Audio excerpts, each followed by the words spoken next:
ನಾನು ಈ cooking video ಎಲ್ಲ ಹಾಕಿದಾಗ ಊರ್ ಬದಂಗೆ ಕೊಚ್ಚಕ್ಕಿ ಅನ್ನ ಮೀನ್ ಸಾರು ಫ್ರೈ ಎಲ್ಲ ತಿನ್ಕೊಂಡಿದ್ದಾರ ಕೆಲಸ ಸ್ಟಡೀಸ್ ಅಂದೇಳಿ ಹೊರಗಡೆ ಇರ್ತಾರಲ್ಲ ಅವ್ರದ್ದೆಲ್ಲ ಕೆಲವು ಕಮೆಂಟ್ಸ್ ಬರ್ತದೆ. ನಾವು ಮನೆ ಅಡ್ಗೆ ಮಿಸ್ ಮಾಡ್ಕೊಂತಿತ್ತು ಅನ್ಕೊಂಡು ಅವರೆಲ್ಲ ಹ್ಯಾಂಗಿದ ಅಡ್ಗೆ ಬೇಕಾದ್ರೂ ಮಾಡ್ಕೊಂಡು ತಿನ್ಲಕ್ಕ ಅಥವಾ ರೆಸ್ಟೋರೆಂಟಿಗೆ ಹೋಗ್ಲಕ್ಕ. ಬಟ್ ಮನೆಗೆ ಮಾಡೋದು ಮಸಾಲ ರುಚಿ ಬತ್ತಿಲ್ಲ ಅಲ್ದ.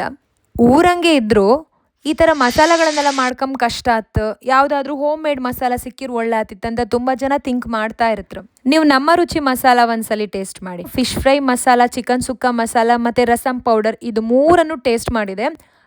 ಖಾರವಾಯಿ ಅಥೆಂಟಿಕ್ ಟೇಸ್ಟ್. ಸೊ ಇದು ಕಂಪ್ಲೀಟಾಗಿ ಹೋಮ್ ಮೇಡ್. ನಾಳೆ ಬೇಕಿದ್ರೆ ಒಂದು 2 ದಿವಸ ಮುಂಚೆನೇ ಹೇಳಕ್ಕೆ, ಯಾಕಂದರೆ ನೀವು ಆರ್ಡರ್ ಕೊಟ್ಟ ಮೇಲೆ ಅವ್ರು ಫ್ರೆಶ್ ಆಗಿ ಪ್ರಿಪೇರ್ ಮಾಡೋದು. ಸದ್ಯಕ್ಕೆ ಯಾವುದೇ ರೀತಿ ಶಾಪ್ ಇಲ್ಲ ಅವರದ್ದು. ಆರ್ಡರ್ ಕೊಟ್ಟರೆ ನೀವು ಇದೆಲ್ಲ ಡೆಲಿವರಿ ಮಾಡ್ತಾರೆ, ಡೆಲಿವರಿ ಚಾರ್ಜಸ್ ಅಪ್ಲೈ ಆಗುತ್ತೆ. ಈ ಲೊಕೇಶನ್ ನಮ್ಮ ಕುಂದಾಪುರದಲ್ಲಿ ಇಪ್ಪೋರಿಗೆ ಹತ್ತಿರ, ಯಾಕಂದರೆ ಇದು ಸಾಸ್ತಾನ ನಿಯರ್ ಚೆನ್ನಕೇಶವ ಕಲ್ಯಾಣ ಮಂಟಪ ಇಲ್ವತ್ತು. ಸೊ ಇವ್ರದ್ದು ಕಾಂಟ್ಯಾಕ್ಟ್ ನಂಬರು ಹಾಕಿರ್ತೆ, ಪೇಜ್ ಸಹ ಕೊಲ್ಯಾಬ್ ಮಾಡಿರ್ತೆ.